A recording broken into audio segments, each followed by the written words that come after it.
Yeah. Senator Sanders. Mayor Pete's been declaring a win for days now. Why should people believe your victory speech over his? Because I got 6,000 more votes. And from where I come, when you get 6,000 more votes, that's generally regarded to be the winner.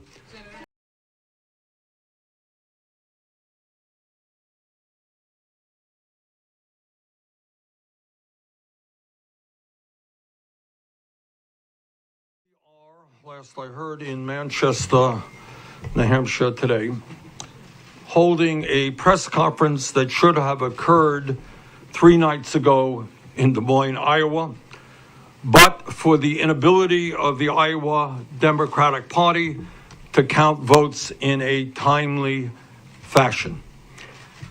That screw-up has been extremely unfair to the people of Iowa.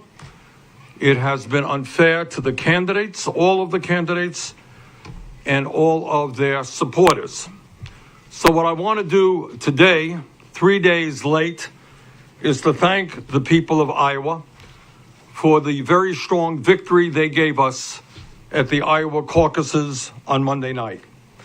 Even though the vote tabulations have been extremely slow, we are now at a point with some 97% of the precincts reporting where our campaign is winning the popular initial vote by some 6,000 votes. In other words, some 6,000 more Iowans came out on caucus night to support our candidacy than the candidacy of anyone else. And when 6,000 more people come out for you in an election than your nearest opponent, we here in northern New England call that a victory. Further, in Iowa, as you all know, there is a realignment process where people who supported a candidate with less than 15% in the room can cast a vote in a second round for a different candidate. That's that realignment process. In that process, we are now ahead by over 2,500 votes. In a election with voter turnout of approximately 180,000 people, and with 8 strong candidates competing, a victory margin of some 6,000 votes is pretty decisive. And the reason that happened is because of the unprecedented grassroots effort of our volunteers.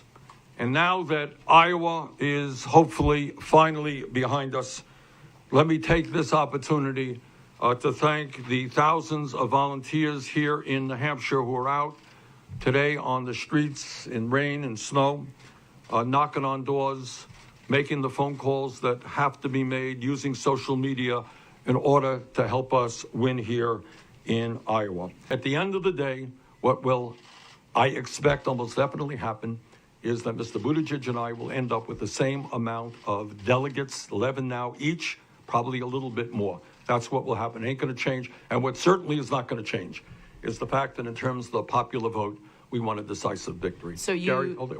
I'm sorry. Yeah, Gary. So, Senator, there's been a lot of accounting issues and a lot of issues with the Iowa Democratic Party. How should people respond to this? Should they trust the Iowa Democratic Party here? I think what you should trust are 2 things. Number one, and I really do feel bad for the people of Iowa, because I've been all over the state, as you well know. We have held, I think, 120 rallies and town meetings, and these are serious people who are trying to do the best they can in determining who the best candidate for president is.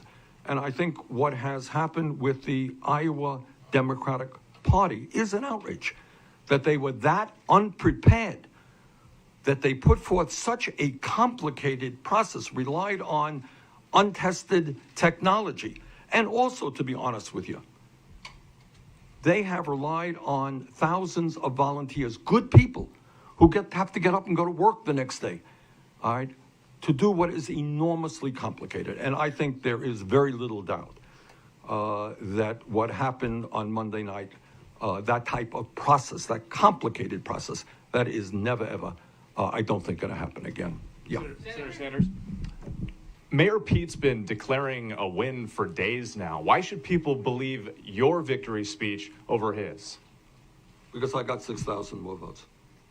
And from where I come, when you get 6,000 more votes, that's generally regarded to be the winner.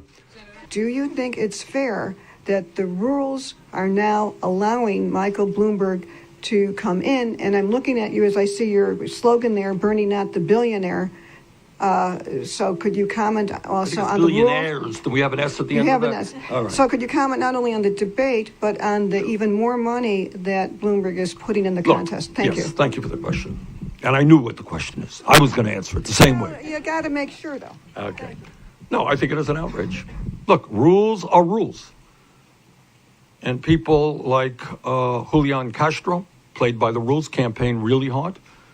Cory Booker played by the rules. Tulsi Gabbard played by the rules. Andrew Yang played by the rules. They were here in New Hampshire. They were in Iowa. They have worked really, really hard. And based on the rules determined by the DNC, they were unable to participate in one or more debates. And now suddenly, a guy comes in who does not campaign one bit in Iowa, New Hampshire. He's not on the ballot, I guess, in Nevada or South Carolina, but he's worth $55 billion. And I guess if you're worth $55 billion, you can get the rules changed for a debate. So to answer your question, I think that is an absolute outrage and really unfair. And I say this because these other guys are my friends, the people like Cory Booker or Julian Castro or Tulsi Gabbard, who work really, really hard.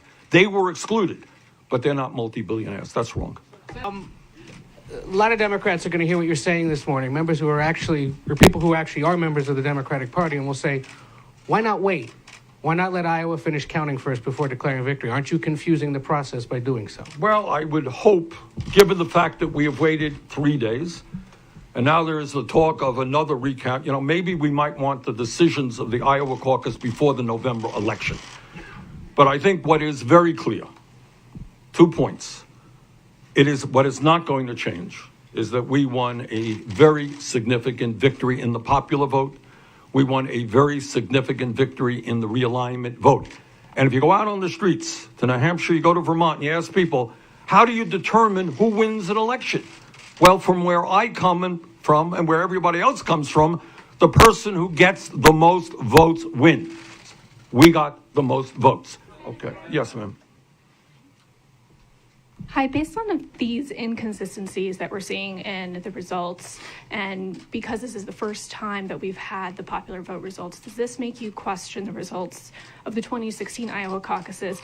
And do you think that there should be a caucus system at all? That's a good question. I don't want to revisit 2016. All I can say is you're right. We fought for, by the way, the fact that we now have clear results of the popular vote is something that we fought for. That did not exist in 2016. Now, I can't give you a definitive answer as to what happened in 2016. I don't know. I don't think anybody knows. I can say definitively that in 2020, we did win the popular vote. And I want to reiterate to you, so we're clear. You got 180,000 people voting. When you got 8 candidates, when you win the popular vote by 6,000 votes, that is a pretty good victory. But this is what I do want to say. I want to say where I am very excited and what I think bodes well for the overall 2020 election. And that is that last year, in 2016, in the Iowa Caucus, in terms of voters who were young people from 17 to 29, 18% of the total vote, 18% was under 29. This election, 24%. That was a very significant increase in young people participating in the Iowa caucus. And actually, as I understand it turns out to be even higher percentage-wise than the turnout of young people in 2008 when there was a massive turnout and Obama won. So that does give me a lot of optimism. I believe, as I have said many times, that the young people of this country, the younger generation, is the most progressive young generation in the modern history of this country. And to defeat Trump, we are going to have to mobilize young people who are concerned deeply about climate change. They're concerned deeply about racism and sexism and homophobia and xenophobia. They are concerned and very worried about the kind of student debt that they are carrying. They're worried about the cost of housing. If we can mobilize, and Iowa is a good start in that process, if we can mobilize and bring young people into the political process, I think it will have a very positive and profound impact on the general election. Thank you all very much. What about the